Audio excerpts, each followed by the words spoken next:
recently a bit. I'm sort of reading a book on rules, in fact, by Lorraine Daston. It's like this deck of slides is pretty much a snapshot of where I am now, right? So just sort of capturing a bit of what I'm thinking about now.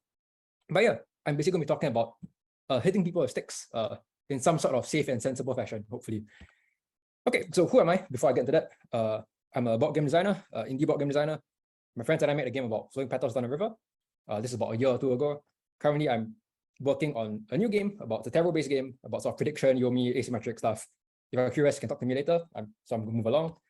Yeah, what I want to talk about today is basically historical fencing, right? If you're curious what this is, you can search up HEMA, H-E-M-A, right? It's basically, think of it like a blend of Olympic fencing, kendo, and a bit of boxing / grappling, right?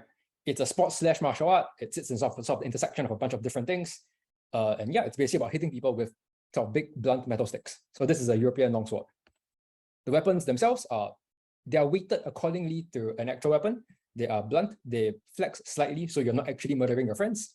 But for all intents and purposes, they will hurt, they will injure, and therefore, rules are a big thing about what we do because you don't want to hurt your friends. And so let's say, I function as so I've been doing this for a few years. I'm an assistant instructor at where I practice. And so one thing that comes up is basically creating rule sets. And let's say I told you, okay, give me a rule set with some sort of, some sort of constraints and some things in mind, right? You've got safety, a big one, but you've also got this, natural differences in body and size, right? Things that you can't really change, right? I've seen a 2-meter tall American guy fight a Japanese man shorter than me. That was the thing that had to happen, right? You have goals. What are the goals? Adrenaline, right? You need to get the blood pumping. People come here because it's a sport, right? They're not here to sit down and read about fencing. They want to fence. There's a perception of fairness that's important. There's a certain level of historicity that people want as well, right? People come to this over something like a more modern sport, a more sort of Olympic sport, because they see that this supposedly has a bit more historical accuracy.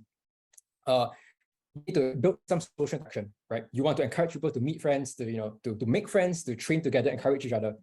And you ultimately want to create some sort of system that both facilitates and rewards an improvement in skill, potentially at varying rates as well, right?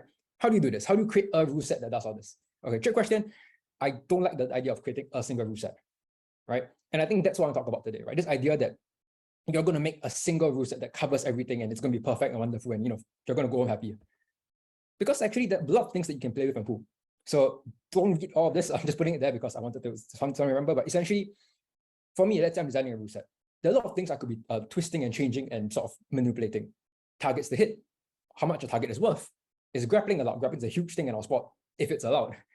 Timing windows in which things can be hit, things cannot be hit. Do things change in weightage during certain timing windows, etc., etc.? How do you end a particular bout or exchange, right? And you sort of pull these levers in different combinations to generate different sets of rules that then create different effects in people. And in the interest of time, I'm going to just sort of run through a few.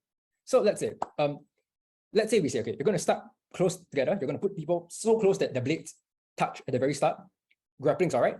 After blows, basically, after somebody hits you, you can hit them back within a short window, and that's considered a valid hit. That's all okay. You have 2 minutes to do this, go ahead. Imagine what sort of fighting emerges, what sort of fencing emerges. Okay, just keep them right ahead.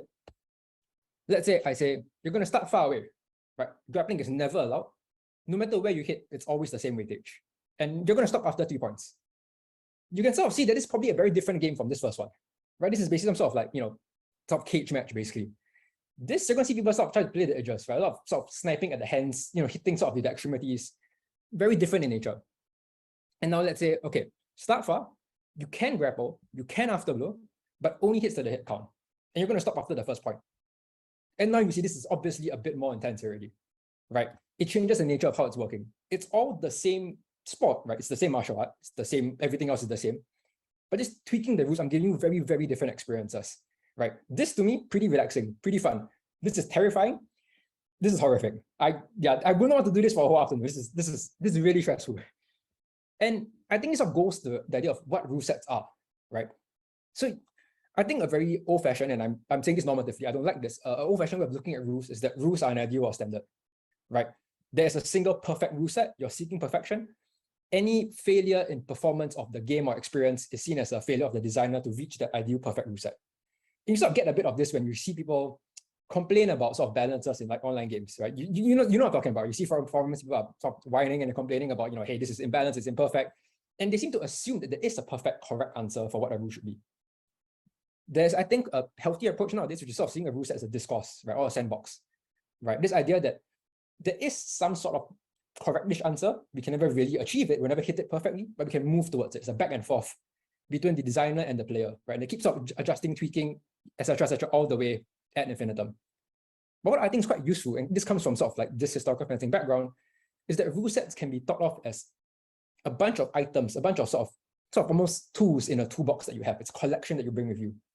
And rather than moving towards a correct answer, there are a multitude of correct answers. And what you use and what you sort of throw out for people to play with really depends on what you're trying to achieve and what they want to achieve at that particular point in time. But all are part of the same sort of overarching umbrella, right? And this is my last slide.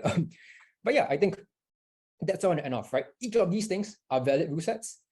Each of these things chip at one facet of the sport.